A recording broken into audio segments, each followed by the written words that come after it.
Never give a woman what she wants or what she thinks she wants. This is a cautionary tale. This is one learned the hard way from real life experience. And it's one that I wish I had known 30 years ago. But it is one of those hard-learned lessons that you will not soon forget. So if you are in a relationship or you are thinking about getting into one, this information should serve you really, really well. Never give a woman what she wants.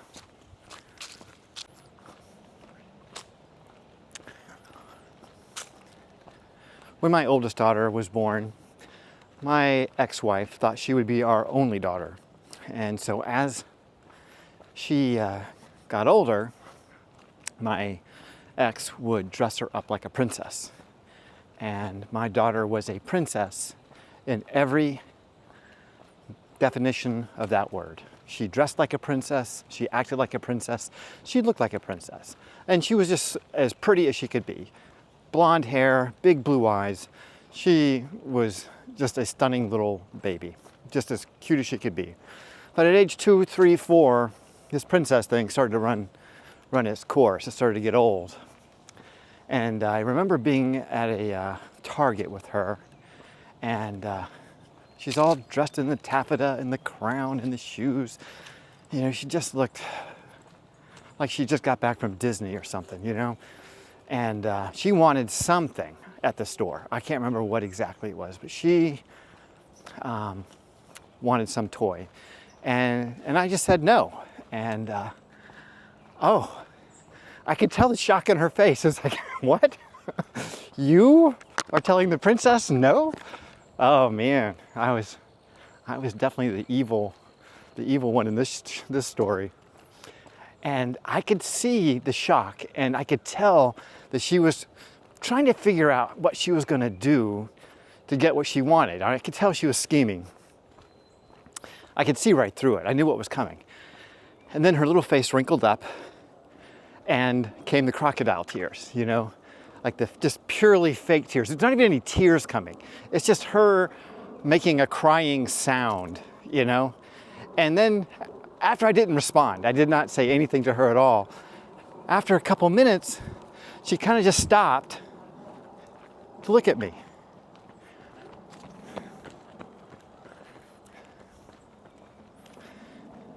And so after a couple minutes, she just kind of stopped the whole charade, and her eyes opened up, and she looked at me, and she could see I was just standing there, not reacting to her at all. In fact, I may have even been laughing, quite honestly, because I could see through it so easily, and I knew what she was doing. And then, she took it up a notch. Like the octave went up, the volume went up. It just became so much more tragic that I was not reacting to her behavior.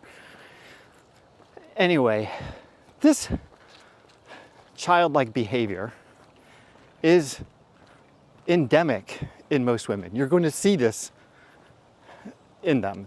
They're going to not accept no. They're going to become very, very upset with that. And they're going to up their game when you say no. And that's a good thing, because by saying no to a child or to a woman, you will gain their respect. They will no longer try to play you. And learning to say no at an early stage in a relationship is really, really important. So make no your favorite word.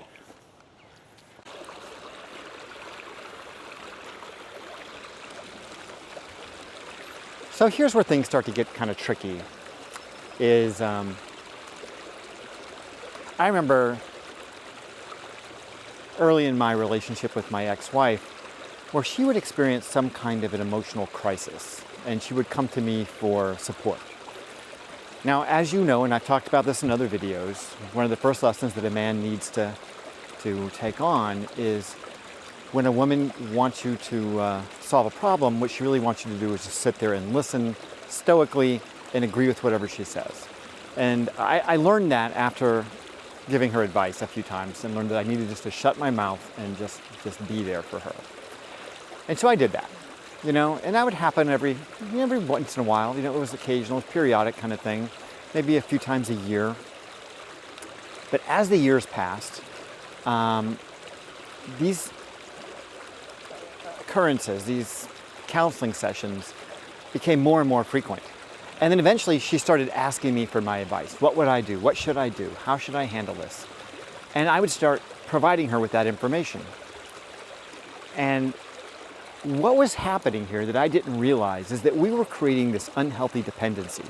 And the roles in our relationship were slowly morphing into something unhealthy, where she was always coming to me for help, advice, seeking some kind of emotional shelter. And I was providing that to her. And so rather than being husband and wife, lovers, boyfriend, girlfriend, that kind of relationship, it was becoming more like me being the counselor, or worse yet, me being the parent in this relationship. And she was becoming the patient or the child in this relationship. And that's when things really, really, really started to go south, because I was no longer a sexual object to her. I was no longer something that she desired. I became associated with all of these counseling sessions where I was trying to help her get back on track. I was trying to help her, get her footing again. And I thought I was being helpful. I think that most men are raised to think, you help people when they need help. And, I was a Boy Scout and I tried to be helpful. I learned all the right things to do. If an old lady needs to cross the street, I'm right there with her. But in a relationship, especially a romantic relationship, it's very difficult to set that boundary and to know exactly how much to give and how much not to give. I think if I had cut it off and said, honey, I think you need to find some professional help. I don't know what she would have done. I don't know.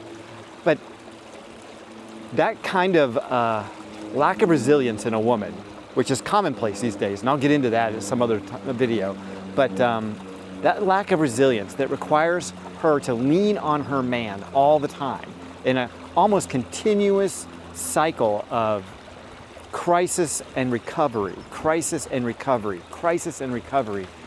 Well, you're taking on this role of being either the doctor or the parent or the confidant or whatever, and you are definitely, at the very least, friend zoned, but probably worse than that. And I remember years and years and years after all this stuff started, I remember having one of those deep conversations with her, and I told her, I said, I feel like I have another child. It's like, you don't feel like you're my equal. You feel like you are the child in this relationship and I am the parent in this relationship. And she agreed completely. She agreed completely, which I was stunned and shocked by, because as a man, I would not accept that label. I would not accept that. My pride would not allow it. Even if it were true, I wouldn't accept it. I wouldn't say, oh yeah, that's who I am. I'm the child. No, but she accepted it just like that. She says, you're right. You're absolutely right. I have become the child in this relationship. Yeah, so don't make your wife into a child. Don't marry a child. I mean that in a metaphoric way. You know what I mean. But yeah, you got to be very, very cautious about that, because as you are doing what you think is right and you are meeting her demands and you are trying to help, you may actually be creating a much, much deeper and bigger problem than you could ever have anticipated.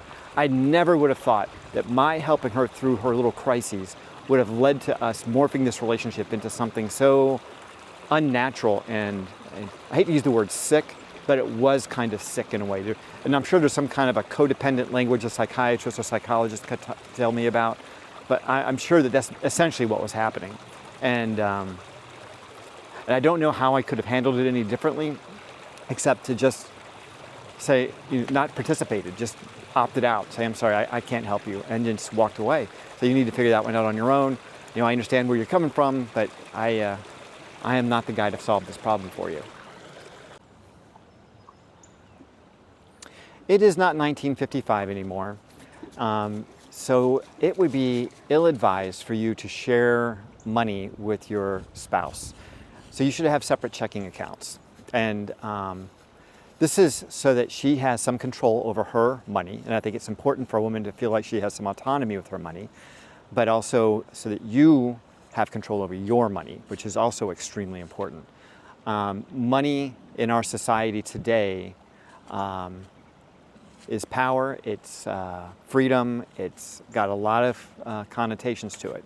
You know, you need to work out some way to share whatever your shared expenses are and treat her like a roommate from that perspective, but do not give her full access to your income, your credit, any of that stuff. You guys should have separate credit cards, you should have separate checking accounts, separate savings accounts, everything should be separate.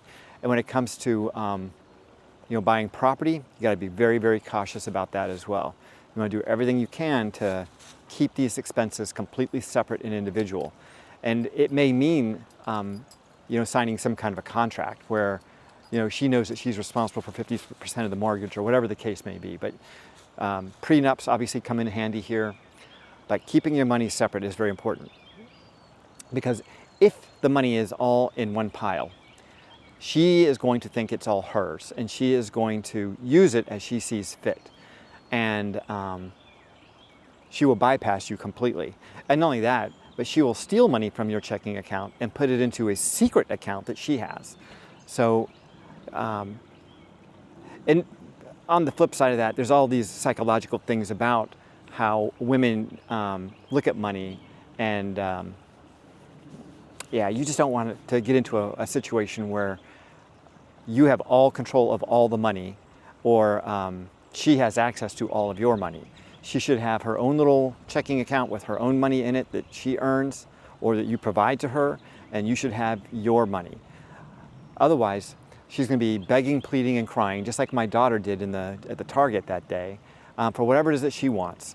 And you're going to be put in a position of controlling whatever she does with money. And that is going to blow up in your face. There's just no question about it. So in this case, make sure you do not give your partner access to your money. It's probably one of the simplest things that you can do, but women, when they join into the relationship, they want joint checking accounts, they want joint savings accounts, and that's a recipe for disaster. It's better for the health of your relationship long term if you have separate accounts. One of the biggest mistakes that I did not see coming was when I granted my ex-wife full autonomy over the decorating of our house and the buying of all the stuff that went in it. As a man, quite honestly, it didn't matter that much to me, and I'm sure it probably doesn't matter that much to you, until she starts buying stuff and filling your house with all this shit that you don't like. You don't realize you don't like it until it shows up and it's in your life. And you go, why on earth do we have this? Why do we have this room that no one can go into? Why do we have all this furniture that no one can touch or sit on? We have children and dogs, and yet we have this furniture in a room that no one can enter. Why is that? I don't understand. It's like they're playing dollhouse with your house, and they're spending all your money on this dollhouse furniture. And this dollhouse furniture is so expensive and so delicate that no one can sit on it. It's like we get to go in there on Easter and on Christmas, maybe on a special day we all in our Sunday best. But yeah, don't give her autonomy on anything. You need to be involved in all the decision making. The minute you release your personal control and autonomy over any topic, you're going to regret it, because then it's like she's 100% in charge of that. And it grows. It doesn't just stay with, oh, I'm buying all the furniture and the dishes and the sheets and stuff. It grows into, well, the house is sort of my responsibility. I'm in charge of all this stuff with the house. And you think, fine, whatever, I don't want to argue about it. Well, it comes back to bite you in the ass, because then she's going to complain about it. Well, the house is always my responsibility. Now I need help. Like, what? You said that you wanted that. Now I've given it to you because I didn't want to mess with it. I didn't want to fight with you over it. And now you're complaining that you've got all this responsibility. How is this happening? Why is this happening? Why are you begging for something and then complaining about having it later? That's the point. You cannot allow her to take 100% control of any area of your joint life. If it's a joint issue, you need to be in it at least 50%. If you give it to her and you say this is your thing, you will regret it. I guarantee it. So what happens to men is we think that we are being chivalrous. Chivalrous, is that the right way you say it? Chivalry is dead, chivalrous? I think that's the way it goes. But we think that we are expressing some level of kindness, goodness. We're being good to our partner. We're trying to be giving. We're trying to be generous. We're trying to express some level of chivalry and to open the door and to yield our needs for her needs. And that might have been fine in 1955. But in 2025, it's not good, because you're no longer dealing with someone who is submissive to you. In most cases, I don't care what your relationship is like, you're going to have to keep that role in place. You're going to have to at least limit her control over anything that you have a joint interest in. If you give her 100% control, you are going to eventually live to regret it. So my advice to you is fight for every inch of it. I know you love her. I know you think she's your partner. I know you think that she's your friend. But there's a very good chance at some point in the future, she is not going to be those things. Believe that you're going to argue over it, and just be ready to stand your ground. Don't yield for wishing to avoid the argument. That's probably the worst thing that men do. We're like, fuck it, whatever you want, just do it. Just leave me out of it. Quit bitching about it. Don't do that. If you take that attitude, she's got you, because they're just relentless. They just keep coming and coming and coming. And you're just gonna have to put down a hard no and stay with it. Because if you can do that, just like with my 4-year-old little girl at Target, that hard no, shut that down, and she would no longer do that to me. Like, she doesn't ask for that anymore. It's like feeding the dogs from the table. I don't feed the dogs from the table. They don't beg me anymore at the table. If my ex-wife comes over, my children are there, the dogs will sit right there underneath them, waiting for some scrap to come their way. If you feed the dog from the table, the dog will eat from you. If you don't feed the dog from the table, the dog doesn't bother you. Same thing goes for women. Not that I want to call women dogs, but same concept. If you feed the woman from the table, she's going to beg from the table. You know what I mean? Do not feed her. Do not give her what she wants. Know what your boundaries are and stand by them, and do not yield. She's going to come and she's going to come at you. She's going to attack you verbally over and over and over again. She's going to be relentless for a while, and it's going to seem like it's not worth it. But if you just stand by your guns, it will work out. She will stop. And then once it stops, you'll be free of it forever, or at least for a while.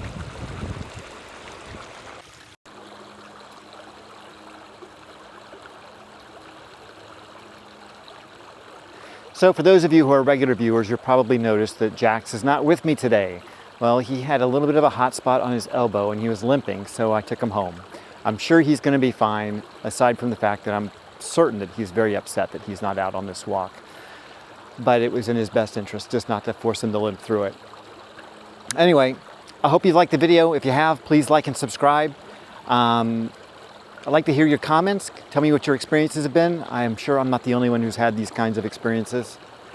And I'll see you in the next video. Stay healthy, and if you can, stay single.